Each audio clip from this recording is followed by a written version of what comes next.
respected dignitaries, teachers, scientists, students, ladies and gentlemen, a very warm welcome to one and all to Teachers' Day Lecture Program 2017, jointly organized by Genetics Club and Postgraduate School, IRI. Dear teacher, because of your wise counsel and guidance, we are emboldened and face the future with much confidence from all the lessons, both formal and informal, that we learned from you. We truly appreciate your efforts and celebrate you today. Happy Teachers' Day. To begin the auspicious program, I would like to request the PG School Choir team to render invocation song, please.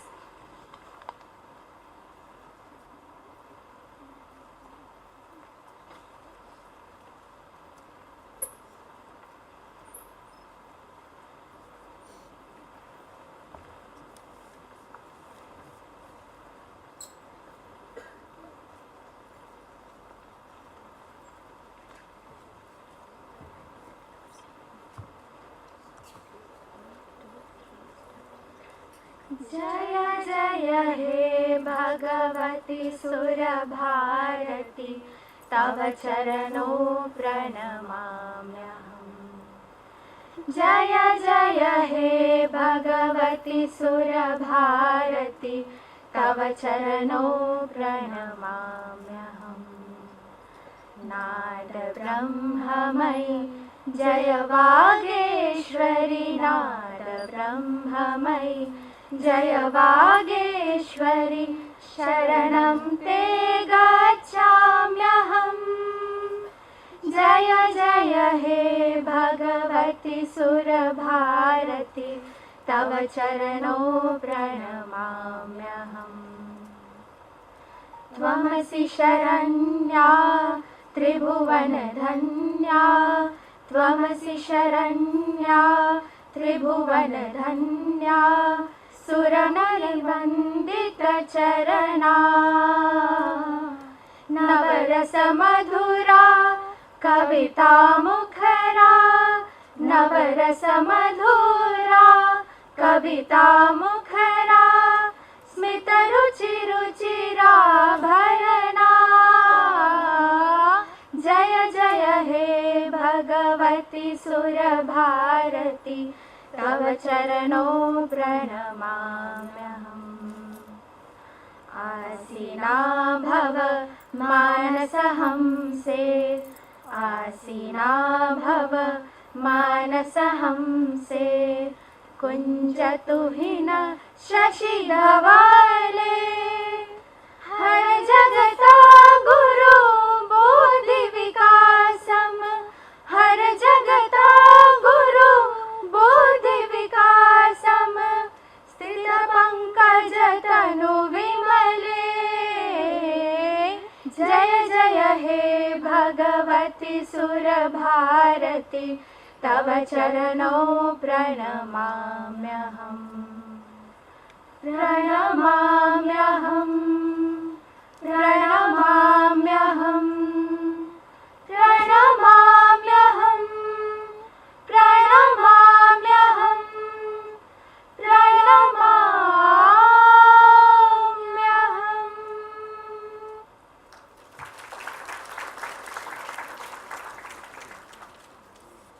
Thank you, girls. As a mark of respect to the great teacher, Dr. Sarvepalli Radhakrishnan, I would like to request dignitaries to kindly light the lamp and pay floral tribute to the great teacher.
Thank you, dignitaries. Now I would like to request Dean, Joint Director Education, Dr. R.K. Jain, to kindly present the formal welcome address, please.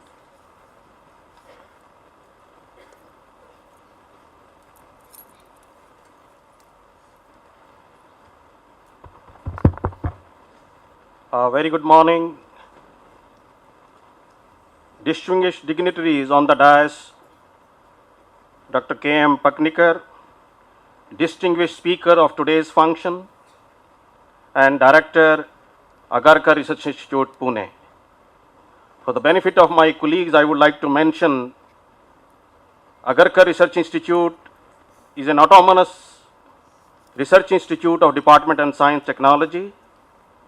It was established in 1946 as Maharashtra Association for the Cultivation of Science, that is MACS, and was renamed as Aghakar Research Institute in 1992 to honor its founder director, late Professor S.P. Aghakar, and Professor A.B. Joshi, who has been the first Indian dean, was a part of that naming ceremony actually.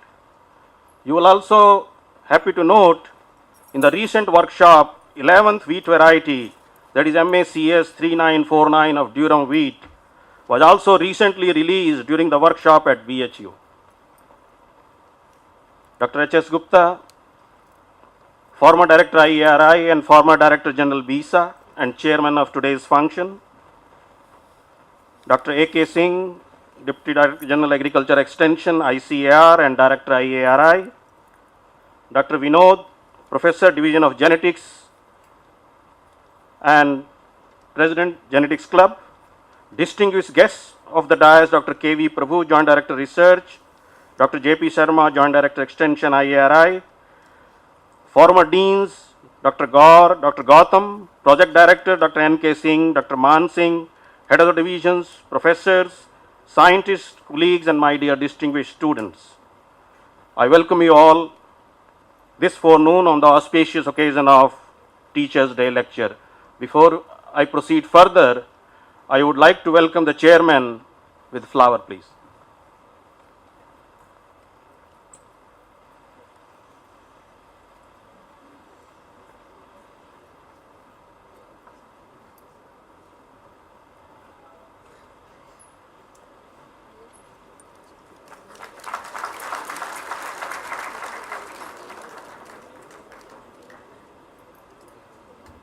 May I request the Director IARI to welcome the speaker of today's function.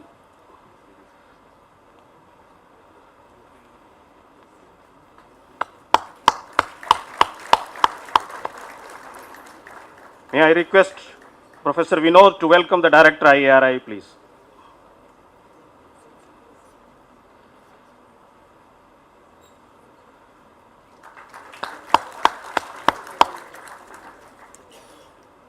We have gathered today to thank the unthanked, to remember the unremembered, and to celebrate those who serve as a source of inspiration and create spark in the lives of unprivileged. We have gathered here to take pledge on this important occasion to impart quality education and to further strengthen student-teacher bond, which is based on the bond of trust, bond of encouragement, praise, discovery, self-realization, and the ability to let go and allow the students to fly to the height of imagination. While World Teachers' Day, also known as International Teachers' Day, which was established by UNESCO in 1994, is observed on 15th October, India celebrates Teacher Day on 5th of September each year since 1962, the birthday of Honorable former President of India, Dr. S. Radhakrishnan, who was a renowned teacher par excellence. He was an outstanding educationist. He firmly believed that education is the only passport for India's overall development. He was himself an inspiring educationist, prolific writer, philosopher and a statesman, and above all, renowned professor of philosophy.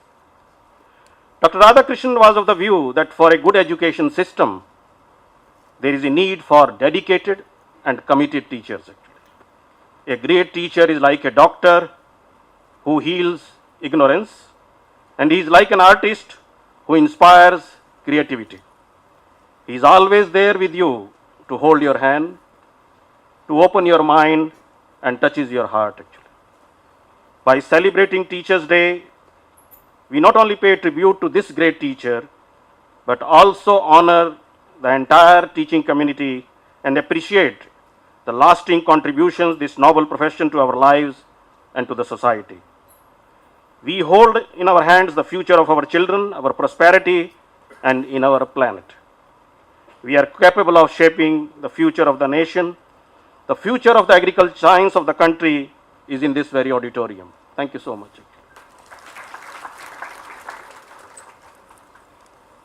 Thank you, sir. Now I would like to request Deputy Director General Agriculture Extension ICR and also Director of IRI to kindly introduce Chairman of the program to the audience, please.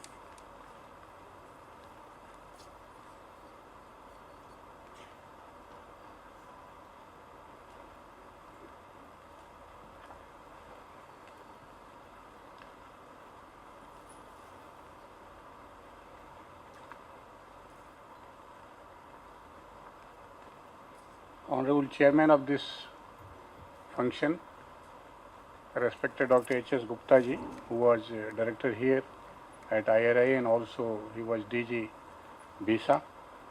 And today we have got very distinguished speaker, Dr. KM Paknikar, Director Aghakar Research Institute, Pune. We have on dais Dr. Jain, Dean IRI, who has organized this program, and also Dr. Vinod, Professor Genetics Division IRI.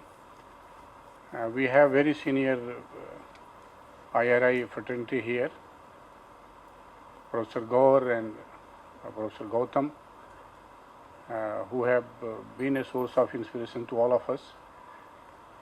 Our joint directors, Dr. Sharma, Dr. Prabhu, the project director from our Water Technology Institute, and also the heads of the department, the scientists, and the dear students who are here in large number today. I, on behalf of my own self and on behalf of IRI, welcome all of you. Today is the auspicious day, and let me wish a happy Teachers' Day to all of you, especially to the students who are here, because they are also maker of teachers. That is what I firmly believe. And we always say that teacher is as good as the student is. And I am happy that all of you are here on this occasion. And having distinguished speaker today, Dr. Aghakar will be exploring the new dimension of the new technology which we have been talking quite often, to strengthen our research programs in the country and also make science available to the society. That is what we have been aspiring all along. Today is the day we will be listening. A lot many new innovations have been made by Aghakar Institute. The director himself is here. And once our dean, Dr. Jain, proposed his name, I had no answer to say yes or no, but just to agree, because he knew that he is the person who can deliver a talk which will be acceptable by all of us. My job is to introduce the chairman, and I don't think anybody who is not knowing him. But we find it's a proud privilege to introduce you, sir, here. Dr. HS Gupta is known to me when he was director at BPKS Almora. And I was looking after Krishi Vigyan Kendra there, being at Kanpur in the states of Uttar Pradesh and Uttarakhand. And from that time onwards, I know the kind of a person he has been, the kind of institution builder, what I personally feel you, the society also feels. You have made a lot of contributions, and you have been a scientist for excellence in the field of agricultural sciences. particularly in the maize breeding in particular, that is what we have been seeing you.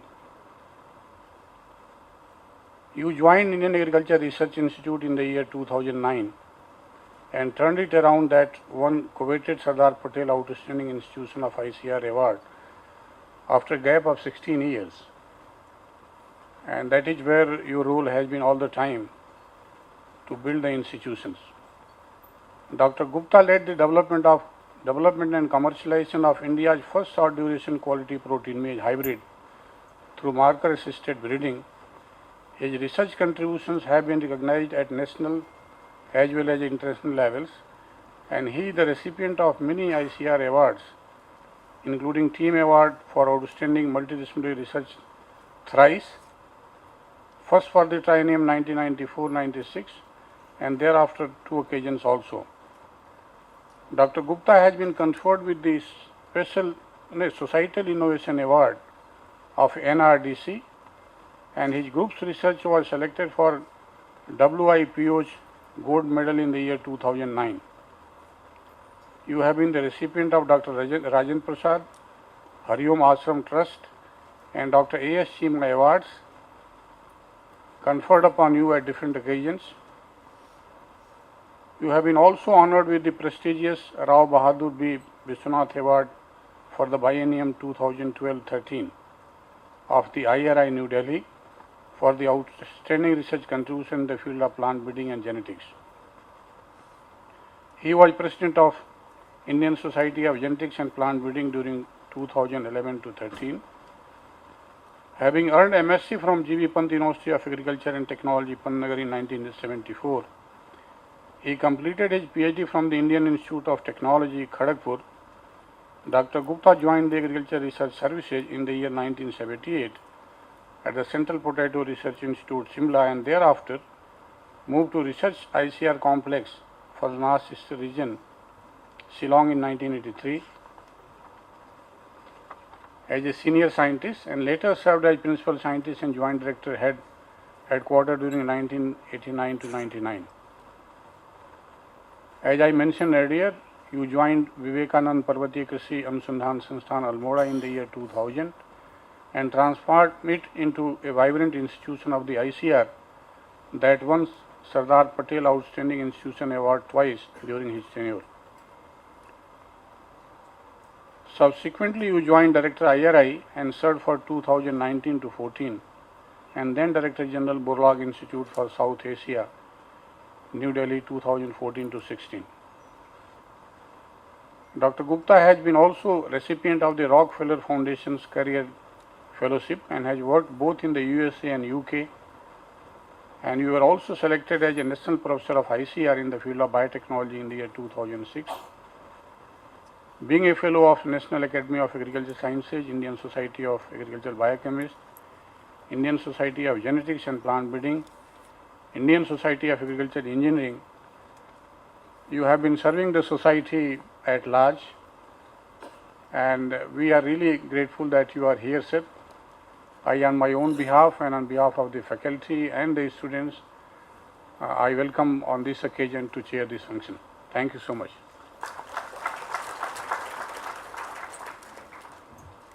Thank you, sir, for introducing the chairman. Now I would like to request Dr. HS Gupta ji to kindly introduce distinguished speaker of today's program to the audience, please.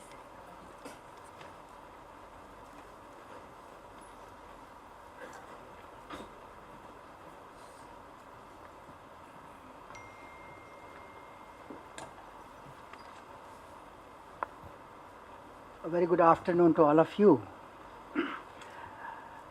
Dr.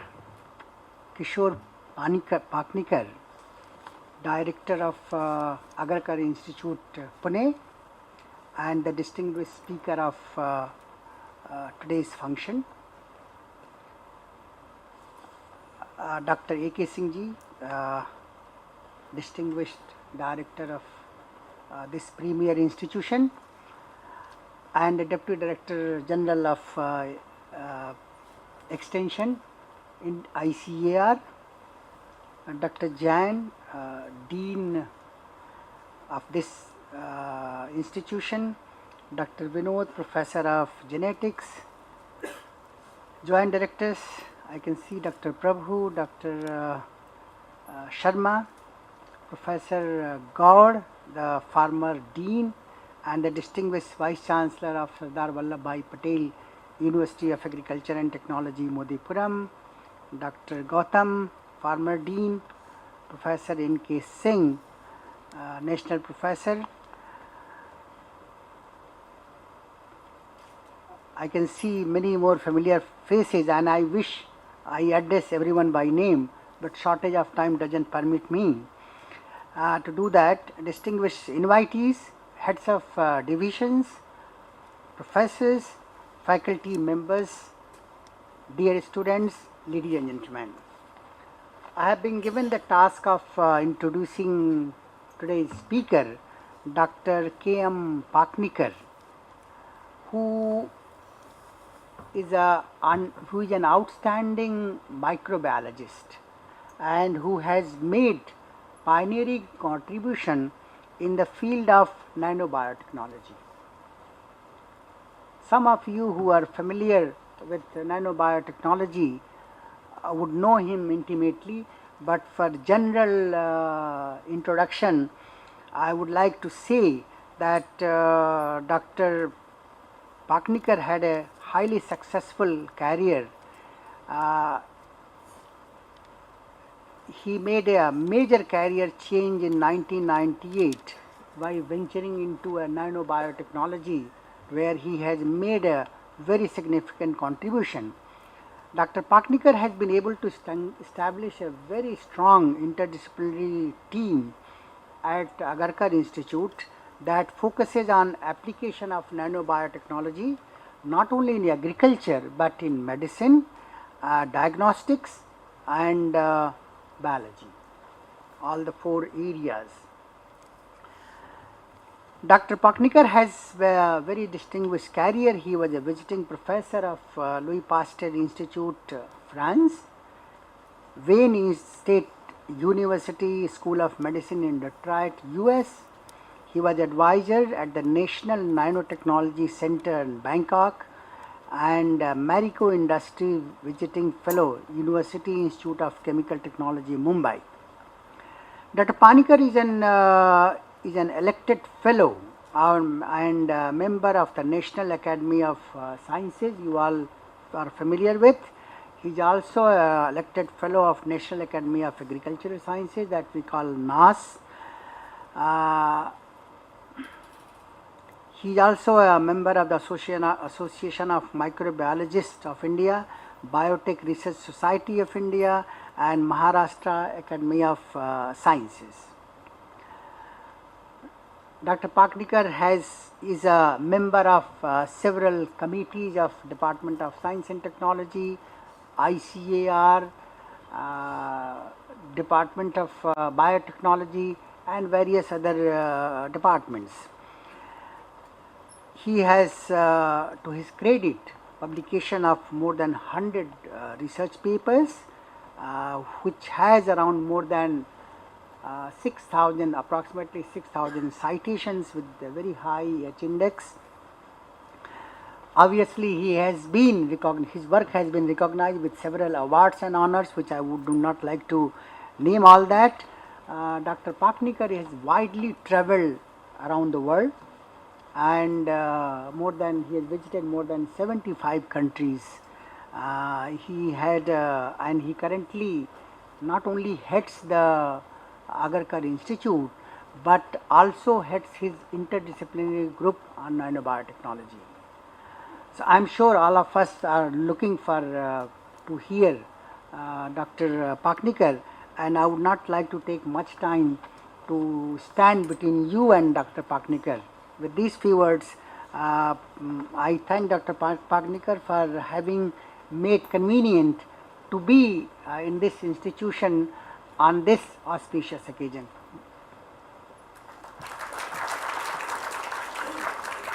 Thank you, sir, for detailed introduction of the distinguished speaker. Now I would like to request distinguished speaker Dr. K.M. Paknikar, Director, Aghakar Research Institute, Pune, to kindly give a teaches a lecture on Bioinspired Innovation in Nanotechnology. Good afternoon to all of you. The chairman of today's function, Dr. HS Gupta, Dr. AK Singh, the director of IARI and DDG of ICAR, Dr. RK Jain, dean of this institute, and Dr. Vinod, professor in genetics department. Firstly, let me thank Dr. Jain and the director of this institute for inviting me for this auspicious day and sharing my thoughts with you. When Dr. Jain contacted me for the first time to talk about my work here, I was wondering what will I talk to an agriculture institute, because I have only a passing familiarity with the subject of agriculture. I was trained as was told, I was trained as a microbiologist, but I never worked in the field of microbiology. I actually worked in the field of metallurgy for first 15 years of my career, and then I made a sudden change and I went into nanotechnology, which was not a fashionable field at that time.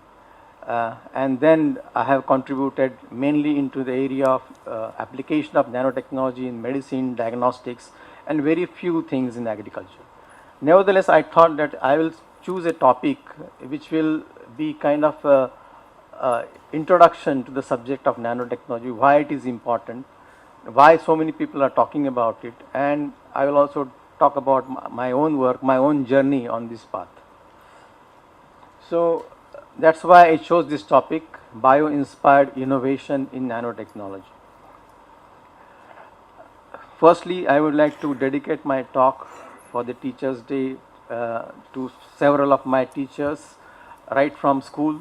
I have studied mainly in villages and small towns in Marathi medium, and then I did PhD with Dr. Akte. He was an excellent microbiologist, and then another postdoc with Dr. Gregory Caravaco and Dr. John Ingledew at the St. Andrews University. And there are several mentors with whom I have been influenced a lot by whom, and one of them is Dr. A.B. Joshi. I had a good fortune of interacting with him very closely for almost 15 years, and he has been a great influence in my career. The other person who has influenced me is Professor Jean-Marie Lehn. He is a Nobel laureate in chemistry, and he works at the University of Strasbourg in France. And during the course of my talk, I will tell you how he influenced me. So, besides teachers, several books also influence your career, and this is the book which has influenced me when I joined this institute. Book is called Pasteur's Quadrant and is written by Donald Stokes, and he basically talks about a quadrant here, where on the left hand corner, is there a pointer? Yeah. On the left hand corner, this is relevant for the advancement of knowledge, and on the x-axis it is relevance of immediate application, and on the y-axis it is relevance to the, excuse me, sorry.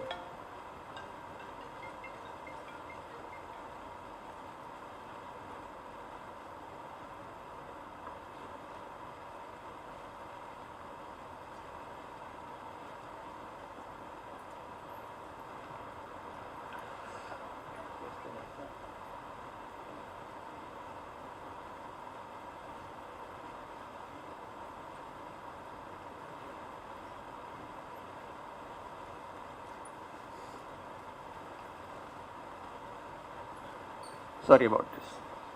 So, this is always a dilemma whenever you join an institute, an academic institute, whether you should work in basic research or applied research. And this book exactly talks about that dilemma. So, on the y-axis there is relevance of any research to the advancement of knowledge, and on the x-axis it is relevance of research to immediate applications. And if you can see, this quadrant is pure basic research, and it is actually represented by Bohr, who actually invented the structure of the atom. So this was an epitome of, Bohr actually is an epitome of pure basic research. And on this quadrant is Edison, and as you know, Edison has completely worked on applications, and he had more than 1,000 patents and several technologies to his credit. So he is an epitome of pure applied research. Most of us are in this quadrant.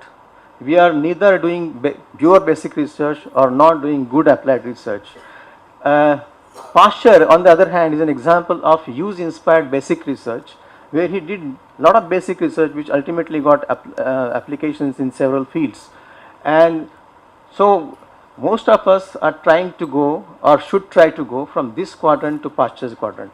This book was a great influence on me, and fortunately I got opportunities to work on several things which I'm not saying that I have reached this quadrant, but I am trying to reach this quadrant. So I work in a field what is called as metal microbe interactions and their applications. You know, metals are toxic to microbes as they are toxic to human beings, but microbes have developed some ingenious ways of handling metal toxicity. For example, some microbes can oxidize the metal so that it becomes less toxic. Some can reduce it so that it becomes less toxic. Some simply methylate the metal so that it goes into air, and that's how the metal becomes non-toxic. Or some microbes can take up metals inside the cells and convert it into such a form that it becomes non-toxic. So they are very smart organisms. So we have exploited these interactions of microbes in several applications in the first 15 years of my career. For example, there is one process which is called as bleaching of metals, and this happens in many mining areas. There is a bacterium called Acidothiobacillus, which is an iron and sulfur oxidizing bacteria. These bacteria simply oxidize iron and sulfur, get energy from that, and convert the waste product of their metabolism is sulfuric acid. And in the sulfuric acid, the metal dissolved and comes out as a metal sulfate. So this process is used on a large scale to extract metals, because metals are becoming depleted. In 10 years from now, there will be no new gold deposits found. So this is the case with several other metals: nickel, aluminum, copper, mercury. All these metals will be lost in next 15 or 20 years, and that's how there is a need of extracting metals from low grade ores which we cannot process by any conventional technologies.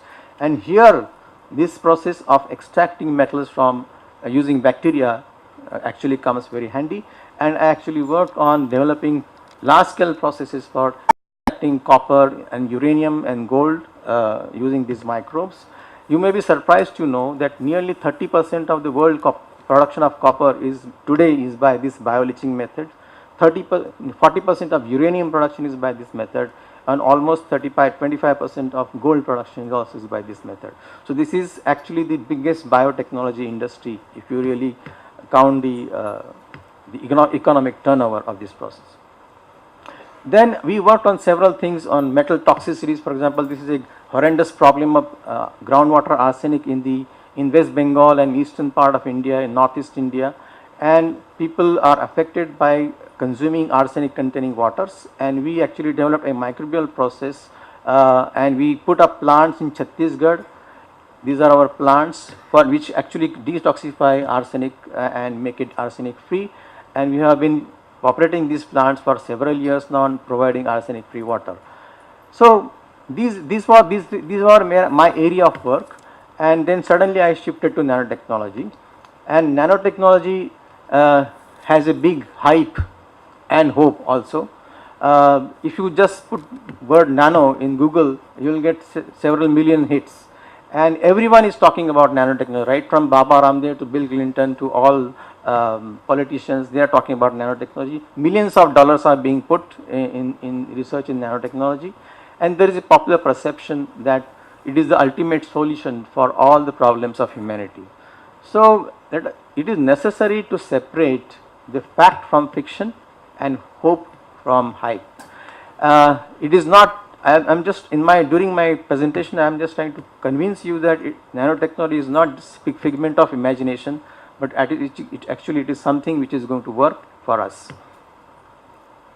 So this is some primer of nanotechnology which I normally give to students, but since I am imagining that there are a lot of students in this audience and there are a lot of people who are not familiar with the subject, I am presenting some slides which will give you some primer of nanotechnology. What is the fundamental of nanotechnology?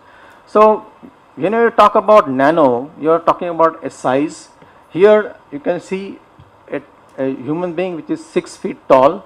So, if you convert him to nanometers, it's about 2 billion nanometers tall. And then as you bring down, actually as you come down this scale, you ultimately have DNA, and DNA in one dimension is a few nanometers, about 3 nanometers, and that's how nanomaterials are defined. Any material which is less than 100 nanometers in size, at least in one dimension, is a nanomaterial. That's the definition of a nanomaterial, and the technology which handles it is nanotechnology. So, the first vision of nanotechnology was of Richard Feynman. He is a famous Nobel laureate physicist, and he gave a talk to the American Physical Society in December 1959, where he said that the principles of physics do not speak against the possibility of maneuvering things atom by atom. So, he was the first one to imagine that we will be able to manipulate things at atom level one day, and that is now happening. And he talked about downsizing the factory in the same talk. What he exactly meant by downsizing is that the machines will actually become smaller and smaller as we go along. For example, these are mini machines which are wheels which we have in our wristwatches. They measure in millimeters, and that's a reality. This is a micron size wheel, and these are blood platelets. There are several machines which doctors, surgeons use now, which are injected through veins, and these machines can manipulate the tissue, and they all are measured in micron size. So, that's also a reality. Nano machines will consist of hundreds of atoms, and they will be fully computer controlled machines, and they measure in nanometers. We are right now in the phase of developing nano machines, and maybe 100 years from now, people think that we will be talking about quantum machines. These machines will be so small that they will have only parts of individually stretched atoms.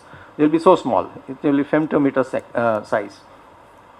Now, let us understand the fundamentals of nanotechnology and why people are interested in this technology and why so much money is being put. I show you here gold nanoparticles that we have synthesized in our lab, and they are of different sizes, and you can see that none of the sizes look golden. They are completely different colors. Gold normally melts at 1064 degrees Celsius, but if you bring down the gold into nanometer size, then a gold nanoparticle of 2 nanometer size will melt at 500 degrees, and a 1 nanometer gold will melt even at 50 degrees. So, the melting point of gold changes rapidly. The colors change completely when you bring down gold into nanometer sizes. There are several things. For example, Ohm's law. Now, you have to remember your basic physics. Ohm's law, which is a voltage is a function of current and resistance, is not obeyed by a nanowire. So, nanowires become what we call as non-ohmic. Gold, as you know, gold is a very inert metal. It doesn't react with any other acid, alkali, etc. But a nano-sized gold becomes highly chemically reactive. So, there are completely different properties. All physical properties such as mechanical, structural, electrical, optical, magnetic, they change drastically when you bring down any material to nano sizes. Something which is a good conductor of electricity becomes an insulator. Some material which becomes an insulator at bulk level becomes a conducting material, highly conducting material or semiconducting material when you bring down to nano size. And this is because of the quantum effects. And I am not going to go to the high physics through this, but these properties all can be explained on the basis of quantum properties, and this is mainly because of the as you bring down materials to nano sizes, all the surface atoms get exposed, and there is an interaction of the surface atoms with the environment, and that's how the properties change. For the time being, just remember this, that all this can be explained on the basis of quantum physics. Now, one thing is size is defining properties, other is arrangement of atoms, and I can show you two examples here. On the left hand side there is graphite and the right hand side diamond. Both are chemically carbon. The only difference is in the arrangement of carbon atoms, and it is possible to remove carbon atoms from graphite and rearrange them in such a fashion that it becomes diamond. And you can notice that there is a lot of difference in the properties of graphite. Graphite is soft, diamond is hard, and graphite has different uses, diamond has different uses. So, and there is a huge cost difference between graphite and diamond. So, if we can arrange nanoparticles with precision, almost all the familiar products in our world will be revolutionized. You can actually act like God. You can create materials which have where properties can be ascribed to them. Recently, there is an institute called Institute of Soldiers Nanotechnology in the United States. They have, by arranging these atoms at will, they have produced a cloth which is as thin as silk, but it is completely bulletproof. So, if we can manipulate things at atomic level, all the properties can be changed, and that is how there is a huge possibility of creating new materials with new properties, and that is why every government in the world is putting in huge amount of money in this science.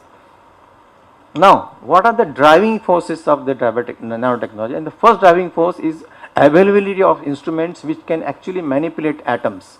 And this was scanning tunneling microscope, which was discovered by IBM. And this microscope, actually there are movies which are not working, but this has a probe which can actually pick up atoms, and you can arrange the atoms at your will. So, on the right hand side you will see a logo of IBM, and this is made with using xenon atoms and using this same kind of microscope. So, since we have ability to manipulate things at atomic level, that has given a lot of drive for development of nanotechnology. The second is, and this movie is not going to work, I have shown you here a microelectromechanical system, a stepper motor actually, which is exactly like a motor, small motor but measures in micron size. It runs and it stops, there is a small break. So, everything is in micron size, and it is already a machine which is all a reality. The next driving force, and which is more important and which is directly related to my subject, that there is emerging belief that it is possible to mimic the mechanisms of biology, and all biology operates at nanoscale. I have shown here two machines which are made by biologists or in biology. You can see it in biology. On the left hand side there is a bacteriophage which infects a virus, a vector which infects a bacterial cell, and you can see here the injection mechanism. The syringe is a nanometer size syringe, so it is a working machine. On the right hand side there is a bacterial flagellar motor, and this design of the flagellar motor is exactly like an electric motor. It runs on proton pump and speed can go to 2000 rpm, and the size is only 45 nanometers.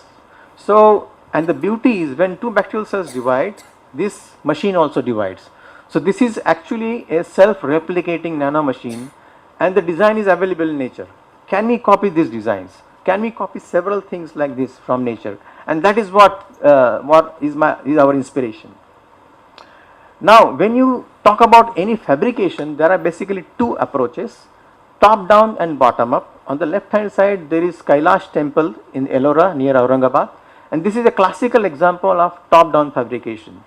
It is a monolithic structure made from single rock. People started from top and chiseled down the entire temple. And on the right hand side is not Leaning Tower of Pisa as you might think, but it is a diatom, and all biology is bottom up fabrication. For example, using carbon dioxide molecules and water molecules, using energy from the sun, the plants assemble small molecules, amino acid, they become proteins and then get incorporated into plants, several things like that. So, all biology is ultimate bottom up nano fabrication, and that is how biology is the ultimate inspiration for development of nanotechnology, because there are several self-replicating machines, there are several processes which operate at nanoscale. Now, that is how, this is the man who actually changed my career. I was teaching in a university called Louis Pasteur University in Strasbourg in France in 1998, and he happened to be in my talk. I was talking about my metal microbe interaction, how we can extract metals using microbe, etc., etc. And this man actually talked to me after my talk. He said, if your microbes can do so many things, can they produce metal nanoparticles? And frankly, I did not know what were nanoparticles. So I asked him, what are nanoparticles? I didn't know his name. So he said, come to my office tomorrow. So I went to his office and I got shock of my life, because he is a Nobel laureate, and he explained to me the same thing which I am explaining to you, how nanotechnology is going to be important in future, how the applications will come about. and he said if you can develop a eco-friendly method of synthesizing nanoparticles, then is going to change a lot of things. And that's how I started thinking about it. And since I was already working on metal interacting microbes, it was very easy for me to work on this. What I realized after talking to him, that microbes actually always synthesize nanoparticles, but we didn't know that they should be called as nanoparticles. For example, there is a class of organisms which are called as magnetotactic bacteria, and these bacteria are present in all water bodies of the earth, and they in the northern hemisphere there are more number of south seeking bacteria, and in the southern hemisphere there are more number of north seeking bacteria, and on the magnetic equator they are equal in numbers. And every microbiology student knows about magnetospirillum, which is a very famous organism, and these bacteria are known to swim along the magnetic lines of the earth, and that is because they have a small chain of magnetite particles inside their cells, and these particles are actually nanoparticles. So we knew that microbes synthesize particles, but we didn't know that they should be called as nanoparticles. That was my first realization. On the right hand side, I have shown an example of magnetoreception in birds. You know that birds migrate several thousand kilometers, and it has been now proven that in the beaks of several birds there are magnetite particles, and these magnetite particles interact with the magnetic field of the earth, and that's how they can find directions. So there are two examples which are classical examples of how biology or how nature has created nanostructures, and we tried to copy it. Since I had a big collection of microbes which can interact with metals, it was easy for me to check whether they synthesize nanoparticles, and again I use my metal microbe interactions, but this time for the synthesis of nanomaterials. So this is my first example. This is a yeast where we have challenged it with a gold salt, a gold chloride. Now gold chloride is toxic to yeast, so it simply converts it to metallic gold and deposits it in the periplasmic space, and these are gold nanoparticles produced by the yeast. And these particles, you can depending on the size and the experimental conditions, you can actually differ the size of the gold, and you can get different size gold nanoparticles. Then we did several things. For example, we synthesized silver nanoparticles again by another yeast, and you can see here the nanoparticles are very small, they are just 5 nanometer size. In the next phase we synthesize iron and palladium crystallized using another bacterium. These are lead sulfide nanoparticles, again synthesized by Torolopsis, another yeast, and this is a high resolution transmission electron micrographs. You can see here atoms, individual atoms here. So this is just 5 nanometer particle, and you can actually visualize nanoparticles because the magnification is more than 300,000 times. Then we synthesize cadmium sulfide nanoparticles, and now lead sulfide, cadmium sulfide, these are all semiconducting materials, and semiconducting materials have a lot of applications in electronics. Classical example is silicon. You know, silicon crystal is about 2 to 3 inches long, and it is cut into small wafers of micron size, and on this micron size wafer the circuitry is etched by lithography, and this becomes a silicon chip, which is the heart of computer technology. Now we are talking about micron size chips. The idea is to make computers 1000 times faster in future, which means that in the same space you will have to put 1000 times more transistors in the same space and for this you will need conductors of nanometer size, which is 1000 times smaller. So this was first example that bacteria can produce semiconductors which are of nanometer sizes. Now at that time I was collaborating with a group in physics. So they said, okay, we have shown that bacteria can produce nanoparticles or semiconductor nanoparticles. Can we show that they actually work? So we actually fabricated a simple device, electron device called a electrode, a diode, and this diode has this cadmium sulfide as a p-type semiconductor, and n-type semiconductor is ITO, and this becomes a p-n junction or a diode, and we measured the current voltage characteristics, and this is an ideal diode function. So our first paper which came out was microbial synthesis of semiconductor cadmium sulfide nanoparticles and their application in a functional electron device. And this paper got a lot of publicity because the first time that anybody showed that microbes can be used to synthesize semiconducting materials and they can be used in a functional electronic device. So we got a lot of publicity. It came as a news in Science. I was interviewed on television everywhere. This happened about around I think 2001. So then we decided to focus our attention on this area further. So finally I decided to modify the periodic table. I call this as periodic table of nanoparticles biosynthesis. So whichever metals I show as green, we can easily convert to nanomaterials using microbes. The yellow, the blue metals can be converted with little modification of the process, but there are several materials which can be converted to nano sizes using variety of microbial processes. Now, again the inspiration of this was that normally when you synthesize nanoparticles, they tend to agglomerate fast again and become bulk materials. This is a natural process, what is called as Ostwald ripening or crystallization, and this is normally, if you synthesize by chemical method or physical method, you will have to cap it with the chemical agent so that these particles remain in unagglomerated condition, and that is how they can retain the properties. Bacteria on the other hand have developed an ingenious way of handling this. They actually put a capping of peptide or a polymer on these nanoparticles. So we borrowed this wisdom from bacteria. So we developed a process of chemical synthesis and biostabilization using peptides, and we patented this process across 17 countries. And this process is our mainstay in developing further applications in nanotechnology. The first application that we developed was obviously silver. Silver is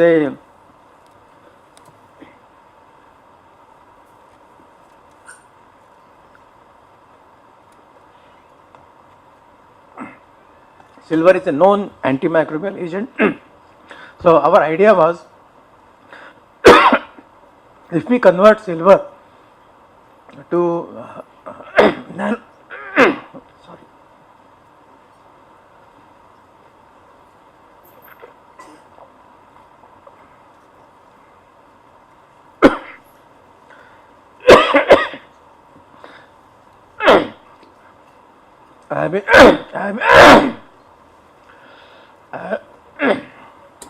sorry, I was suffering for cold for last 15 days.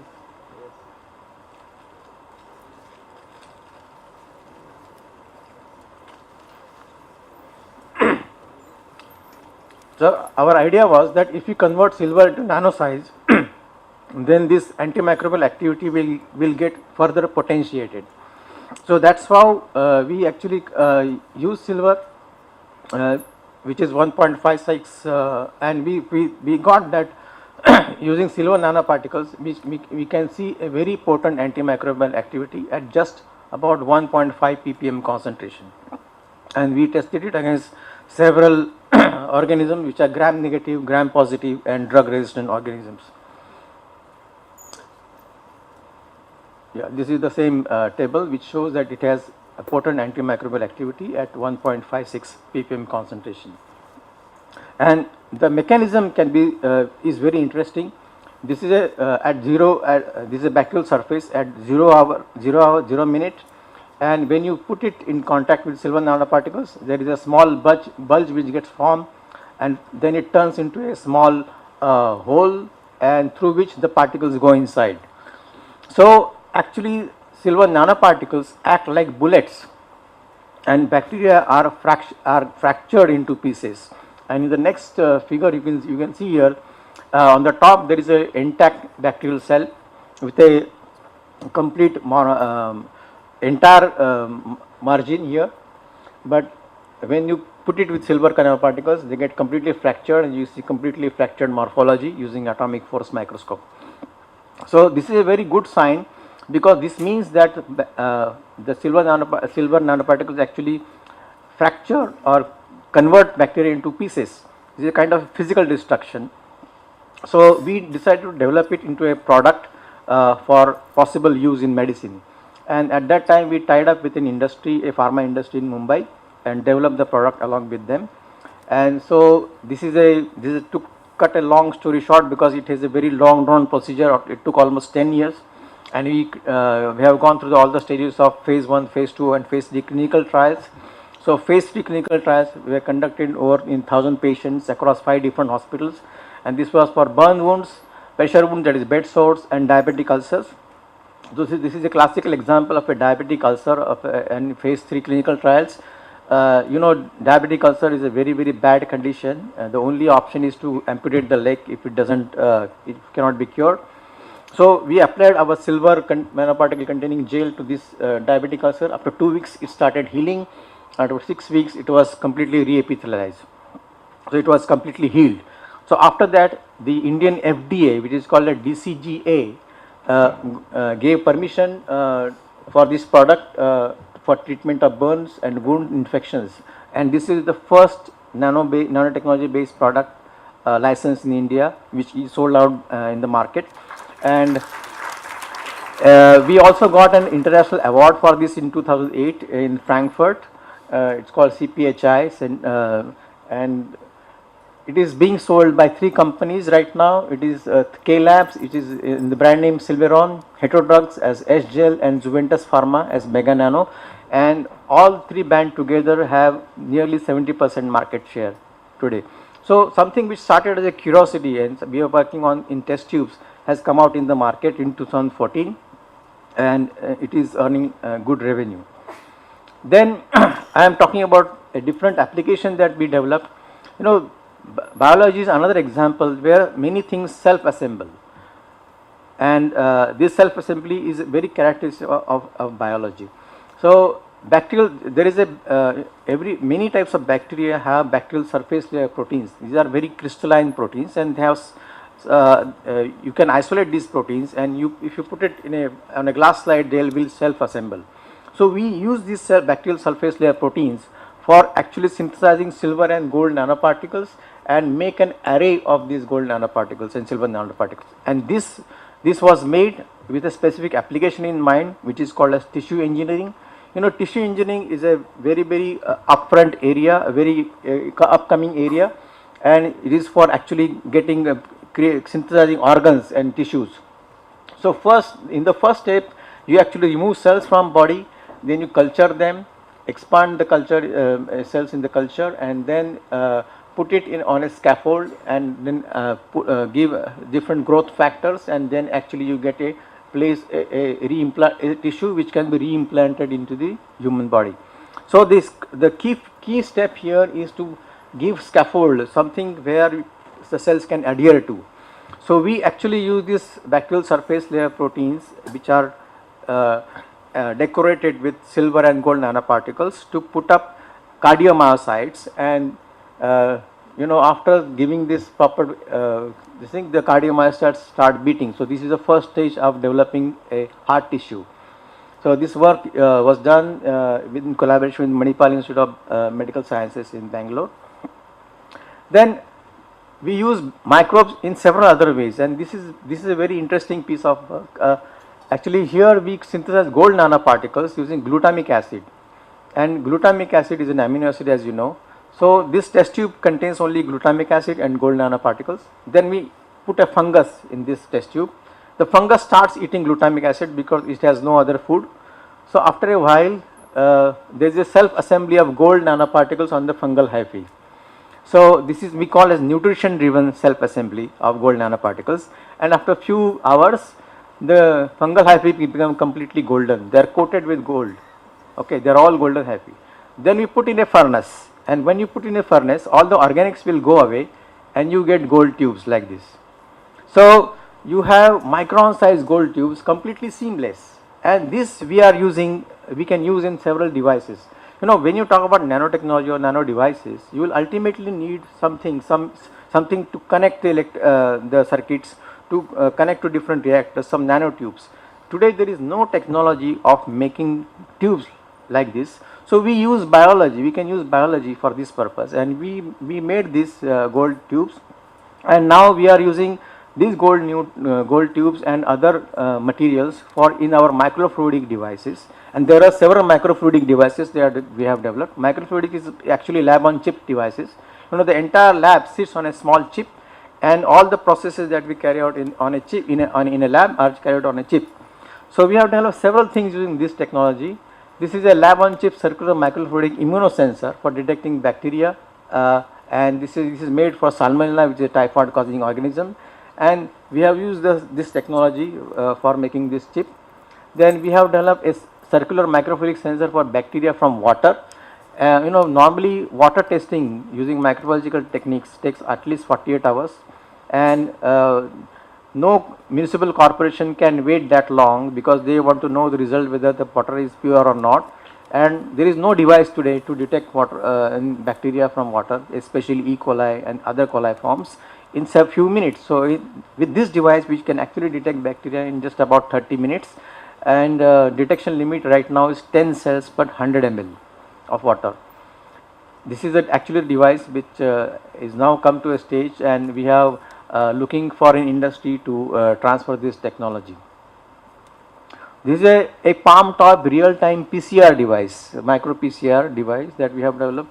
So this is actually a very small micro PCR device, real time PCR device. Normally you will be knowing that real time PCR costs you about 20 lakh rupees. This device will cost you only 15,000 rupees, and you can recover the PCR product and throw the chip away. So this product is also in the process of licensing to a company.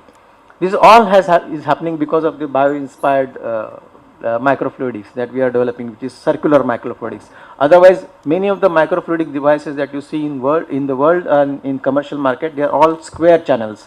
This is the only device which has circular channels. This is another device which we have developed for rapid isolation of bacterial DNA. So in this you can get continuous isolation of bacterial DNA, and you can use it for diagnostics or any other purpose. This is a 3D cell culture chip which we have developed for developing actually testing cancer sensitivity of cancer drugs, because right now animal experiments are banned or they are difficult to carry out. So we are looking for a alternative to animal experiments using 3D cell culture chips. This is one part. I have to change my gears. The other thing in our lab which we are doing is cancer research, cancer treatment, again using nanomaterials, and again we have a different approach.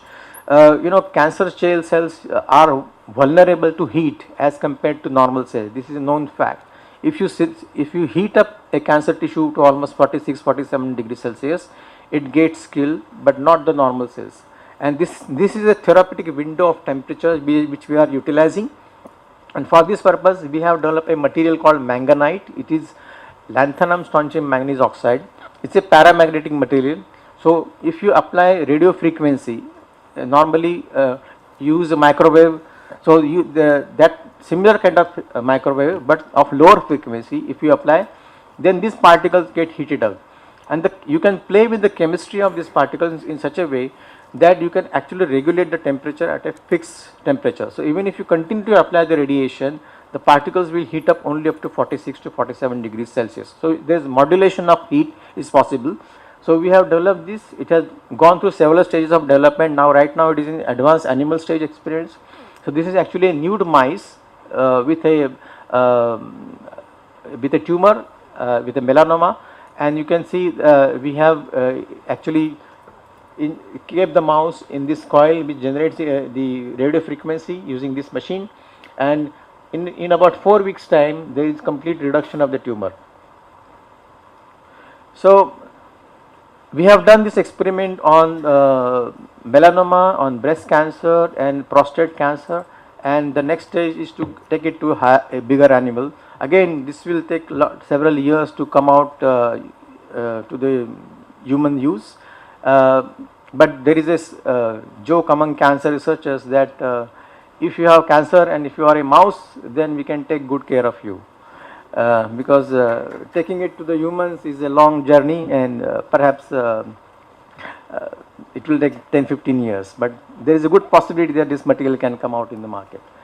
The other property of this material is that it is also a contrast agent, and so you can use MRI, magnetic resonance imaging, to actually see whether how much is the progress of the treatment. Then ultimately, whenever it will develop, you will have to simply inject the nanoparticles, and you can actually tag specific organ receptors to nanoparticles, for example prostate receptors. So after injecting the particles, they will home in into a specific organ.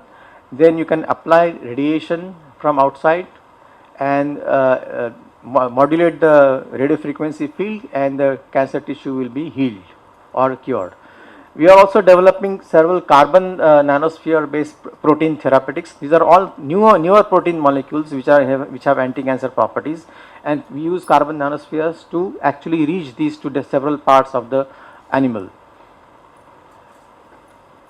This is another work which is again bio-inspired, and you may be knowing that DNA in pollen grains remains preserved for millions of years, billions of years. From fossils also you can get DNA. So we were interested in finding out how it gets preserved.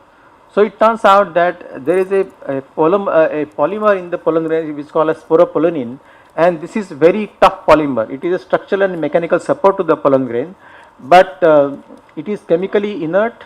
It absorbs UV radiation as well as gamma radiation, and it is thermal insulator from minus 196 to 900 degrees Celsius. It is stable. It is complete. I don't see that there is any other material like this which can have stability from minus 196 to 900 degrees Celsius. It is completely hydrophobic and resistant to all enzymatic hydrolysis.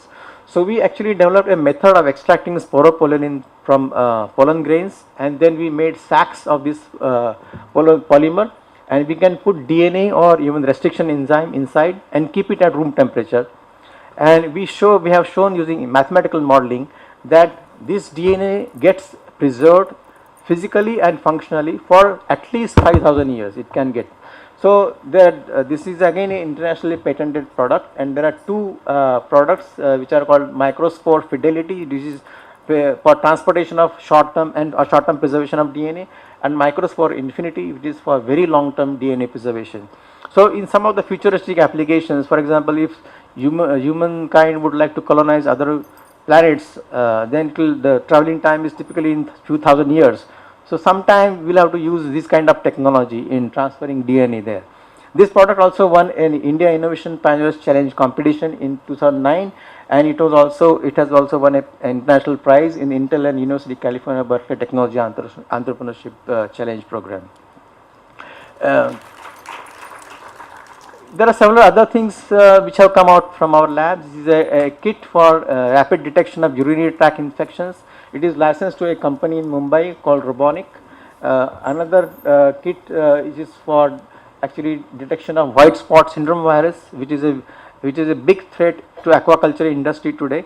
Nearly 1,800 crore rupees of losses are incurred by the Indian aquaculture industry because of the white spot syndrome virus. We have developed a simple test which is just like a pregnancy detection kit, and the farmers will be able to detect the white spot syndrome virus in just about 10 minutes at the field site, rather than going for the PCR tests which now people use.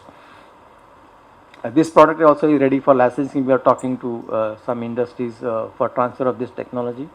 The only thing which has come to a sort of a final stage for us is in agriculture is this enhancing the use efficiency of micronutrients, especially zinc, using novel delivery systems where we are using zinc and chitosan nanoparticles and zinc loaded chitosan nanoparticles, and we have shown that we can use the zinc efficiency at least 8 times using this using a foliar spray of these nanoparticles. This was a national fund NFS funded project, which was in collaboration with IRI in the soil science department. This is not from our lab, but I just want to show you as a how the things are progressing. This is a friend of mine who has developed a micro engine which operates like a rocket. They are all small micron size rockets, and the fuel here is hydrogen peroxide. So as hydrogen peroxide burns, this rocket travels in the water bodies, and here it is selectively picking only E. coli cells and leaving out Saccharomyces, because the tip has a small recognition element, a small lectin, which only picks up E. coli. So one day we will be able to see this kind of machines in our blood, and these machines will actually kill bacteria. You don't have to use antibiotics. That will be possible, because right now these experiments are going in water, but I am sure one day we will be able to do it in blood also. So this is a popular kind of a movie, which sci-fi movie, where this machine is actually killing defective RBCs in our body. This is going to be the future. So nanotechnology is no more fiction. It is becoming a reality. Of course, it will take time. So basically, what I want to emphasize is a kind of a take-home message, especially for my student friends, that we could do it because we developed a very interdisciplinary team and we were open to ideas. So what we were doing is actually chemistry, material science, biotechnology, advanced materials, future devices, everything together. So once you start thinking in multidisciplinary ways and collaborate with interdisciplinary fields and with people from a variety of backgrounds, then these things are possible.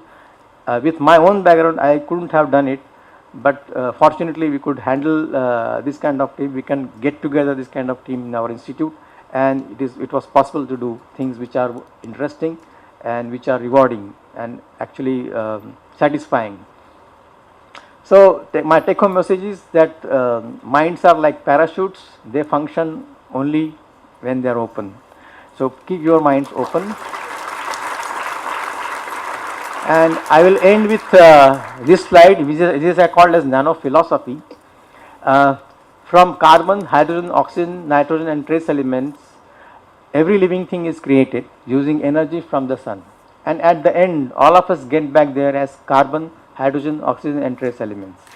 So life in terms of nanotechnology is bottom up arrangement of atoms, which I have shown you, and death is only top down rearrangement of atoms.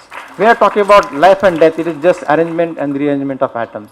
We don't know what exactly actually is the last step of this life formation, but someday I think we'll know about it. Thank you so much.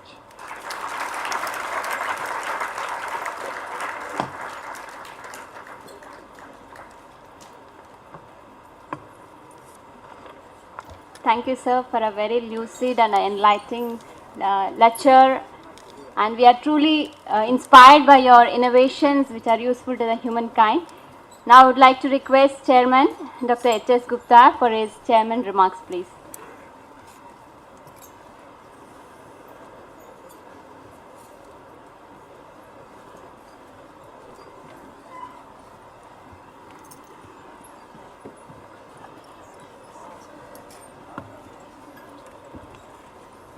Friends, I am sure you will agree with me. It was a wonderful Please wait. talk. I would request the audience to please stay back. Please stay back.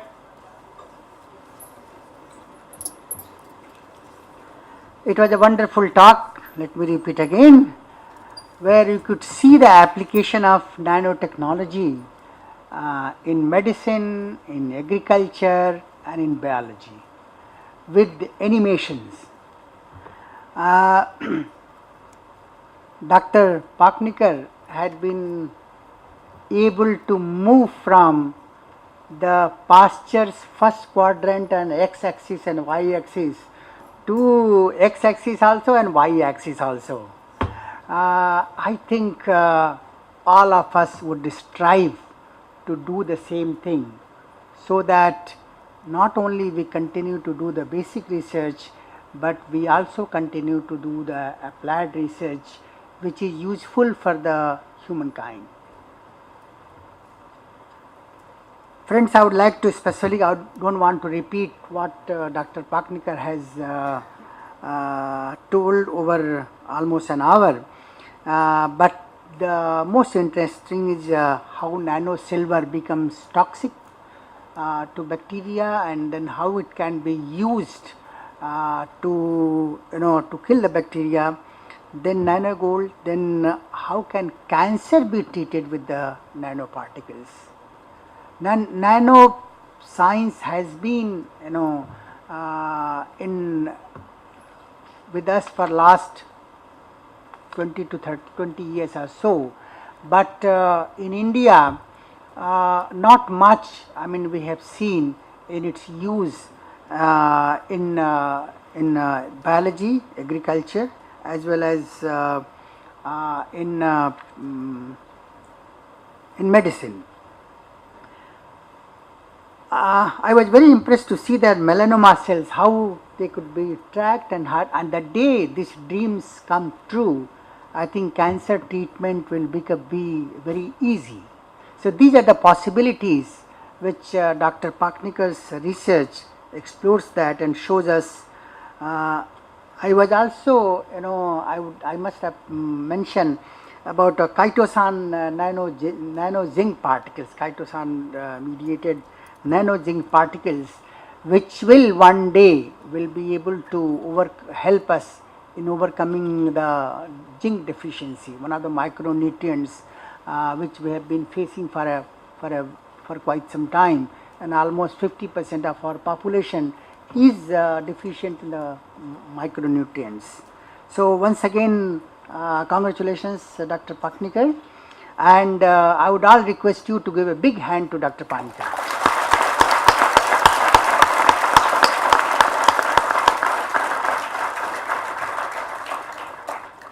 Friends, I would like to take this opportunity to speak to you for 2 more minutes.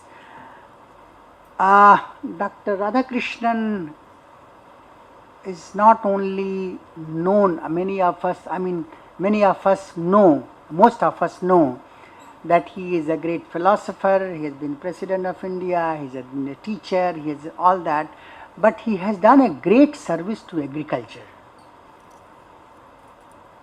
He was the chairman of the first education commission, which was in 1949, and it was Dr. Radhakrishnan who had recommended establishment of rural universities on the pattern of USA land grant universities, and based on his recommendation, a committee went to US, explored the possibilities of establishing land grant universities in India, and in collaboration with University of Illinois, in 1949, after 10 or 11 years, G.B. Pant University of Agriculture and Technology was set up. That was the first land grant university in India.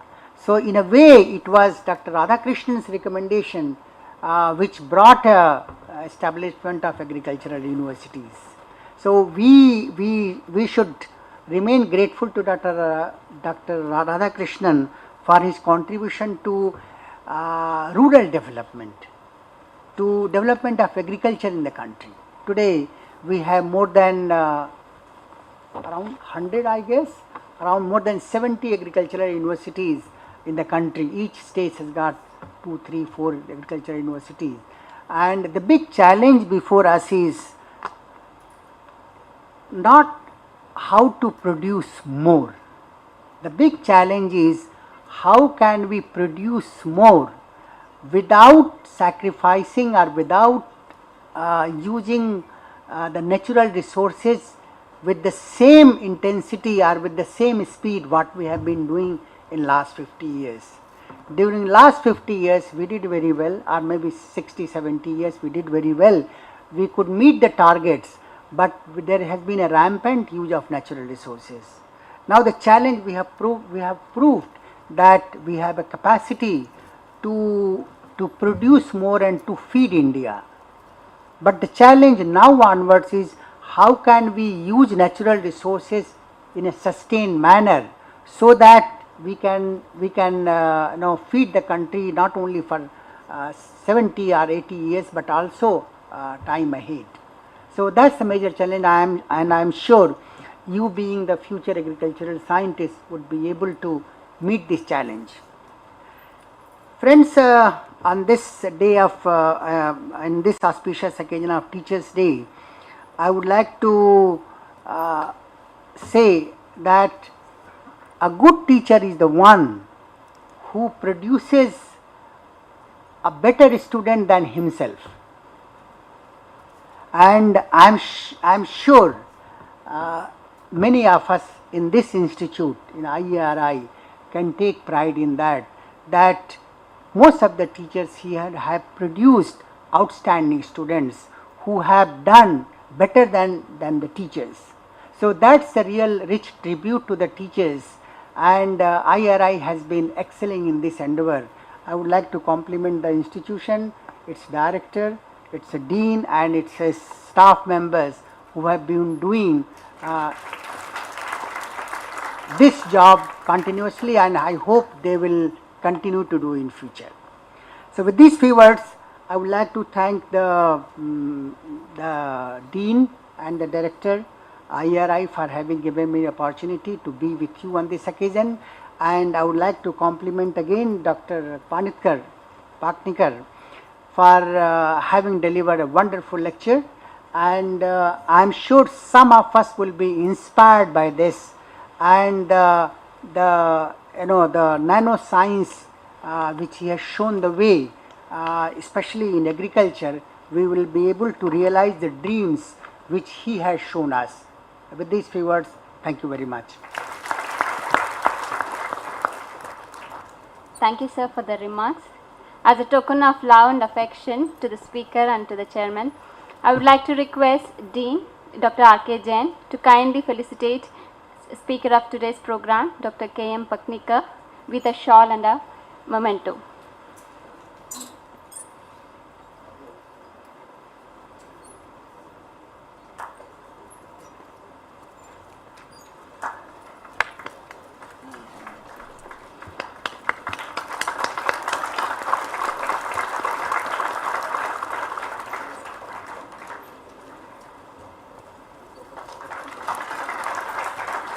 I would like to request Director IRI to kindly felicitate Chairman of the program, Dr. HS Gupta ji, please, with a shawl and a memento.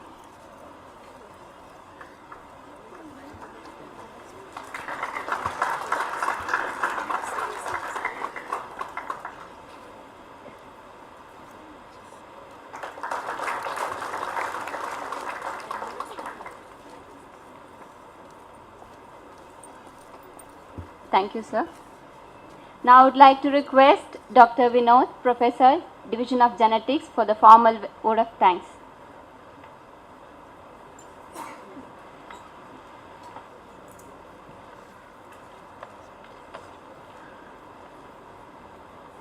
Good afternoon to all. It gives me immense pleasure to propose the vote of thanks on this important occasion. Teachers' Day is being celebrated in India since 1962 on the birthday of Dr. Sarvepalli Radhakrishnan, the first Vice President and the second President of India. This is the day when we gratefully remember and pay our tribute to the great educationist, visionary and philosopher Dr. Sarvepalli Radhakrishnan. This day we also pay our respect and gratitude to our teachers who have an important role in the nation building. First and foremost, I express my deep sense of gratitude to Dr. K.M. Paknikar, Director, Aghakar Research Institute, Pune, for taking out time from his busy schedule to deliver this wonderful lecture on the Bioinspired Innovation in Nanotechnology. Sir, the applications of nanotechnology, ranging from metallurgy to agriculture and medicine, as highlighted by you, are amazing. We are really grateful to you, sir, for sparing your valuable time and delivering this important lecture. Thank you, sir. I also extend my heartfelt thanks to Dr. HS Gupta, former Director IRI, for graciously consenting to chair today's event and giving his valuable remarks. My sincere thanks to Dr. AK Singh, DDG Agriculture Extension and Director IRI, for his generous guidance and support in organizing this function. I take this opportunity to thank Dr. R.K. Jain, Dean and Joint Director Education, for his inspiring guidance and support in making this event a great success. I would also like to record my deep appreciations to all those whose untiring efforts have made this event a success. Thanks to Dr. K. Manjaya, Associate Dean, Dr. A.K. Singh, Head Division of Genetics, Dr. Ganpati Mukherjee, Secretary Genetics Club, Ms. Bhuvneshwari and all the members of Genetics Club. My thanks also go out to Dr. Shashibala Singh, Dr. Markande Singh, student volunteers, staff from Olu, PG School and Dean's Personal Section for their kind cooperation. Mr. Bansal and Mr. Subhash, thanks for managing the hall. Thanks to entire team from Estate and Protocol Section and Transport Section for making all the arrangements for successful conduct of this function. My thanks also go out to all the dignitaries who are present here for joining us on this important occasion. Finally, I would like to thank all the faculty members, scientists and students for their presence on this occasion. Once again, my sincere thanks to each and everyone who worked in the background for making this event a great success. Thank you.